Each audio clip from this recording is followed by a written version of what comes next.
आज ही Doubtnut app download करें। Doubtnut पर होगा अब आपके सभी मैथ्स, केमिस्ट्री, फिजिक्स और बायोलॉजी डाउट्स का सफाया। बस अपने क्वेश्चन की फोटो खींचो, उसे क्रॉप करो और तुरंत वीडियो सोल्यूशन पाओ। Download now.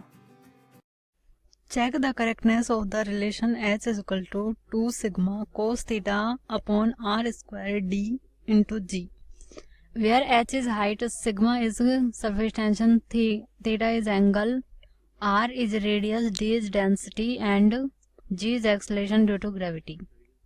अब हमें इस क्वेश्चन में एक रिलेशन दिया हुआ है h is equal to 2 sigma cos theta upon r square d into g, और हमें बोला है कि ये जो रिलेशन है ये करेक्ट है या नहीं है, ये हमें फाइंड करना है। डायमेंशनली सॉल्व करेंगे इस क्वेश्चन को और देखेंगे कि अगर LHS और RHS दोनों साइड की डायमेंशन सेम आ जाती है तो इसका मतलब है कि ये जो रिलेशन है वो डायमेंशनली करेक्ट है।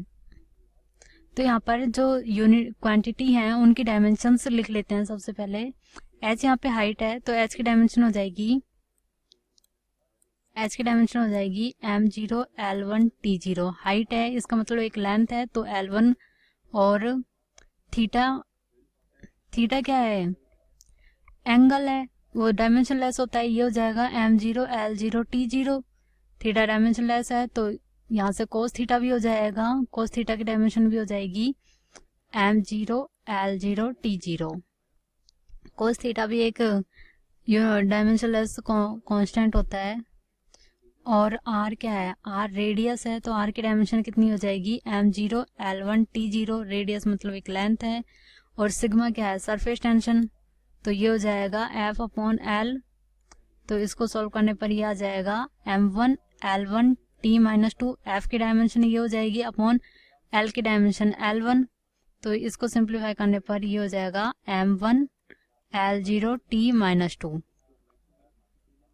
अब हमारे पास बचा d, डेंसिटी। d क्या है, डेंसिटी है, तो डेंसिटी क्या होता है, मास अपॉन वॉल्यूम। तो यहाँ से इसकी डायमेंशन आ जाएगी, मास की dimension m1 L0 T0 upon volume की डायमेंशन कितनी हो जाएगी m0 L3 T0। तो इसको सॉल्व करने पर इसकी डायमेंशन आ जाएगी m1 L-3 T0। और अब g की डायमेंशन निकालते हैं तो g क्या है, एक्सेलरेशन ड्यू टू ग्रेविटी है, इसका मतलब एक एक्सेलरेशन ही है, तो इसकी डायमेंशन a की डायमेंशन के इक्वल आ जाएगी, वो होता है m0 L1 T-2। अब यहाँ से हमारे पास ये जो जितनी क्वांटिटी दी हुई थी इन सब की डायमेंशंस आ गई। अब RHS और LHS चेक करते हैं। तो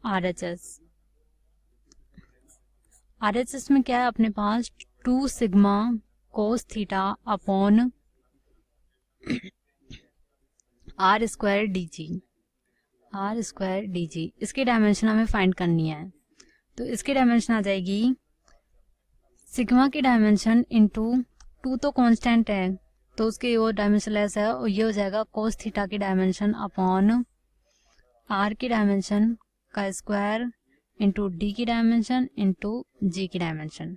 अब यहाँ पर वैल्यूज पुट करते हैं तो ये हो जाएगा, सिग्मा की डायमेंशन कितनी है, सिग्मा की डायमेंशन कितनी आई थी m1 L0 T-2 into cos theta की dimension m0 L0 T0 upon r square क्या है, लेंथ है, तो ये हो जाएगा L2 इंटू d डेंसिटी है तो ये हो जाएगा m0 L-3 T0 into g क्या है, एक्सेलरेशन ड्यू टू ग्रेविटी, तो ये हो जाएगा m0 L1 T-2। इसको सिंप्लीफाई करने पर ये हमारे पास आ जाएगा m की पावर 1 L0 T-2 अपॉन में m1 L0 T-2। तो यहाँ से ये हमारे पास एक डायमेंशन लेस यूनिट हो गई m0 L0 T0। तो हमारे पास RHS में जो क्वांटिटी दी हुई है, RHS में जो स्टेप दिया हुआ है वो डायमेंशन लेस आ गया, तो उसकी डायमेंशन है m0 L0 T0। और LHS में क्या है, LHS में है h क्या है, हाइट है, तो LHS की डायमेंशन क्या है, LHS is equal to height है, तो ये हो जाएगा m0 L1 T0। अब हम यहाँ से देखेंगे कि जो RHS है और LHS है दोनों की डायमेंशन अलग अलग है, RHS is not equal to LHS। तो इसका मतलब है ये जो रिलेशन दिया हुआ है वो डायमेंशनली करेक्ट नहीं है, डायमेंशनली इनकरेक्ट। डायमेंशनली इनकरेक्ट है, इसका मतलब ये जो रिलेशन है वो इनकरेक्ट ही है। क्लास 6 से 12 से लेके नीट, IIT, JEE मेंस और एडवांस के लेवल तक 10 मिलियन से ज्यादा स्टूडेंट्स का भरोसा। आज ही डाउनलोड करें डाउटनेट ऐप या व्हाट्सएप कीजिए अपने डाउट्स 8400 400 400 पर।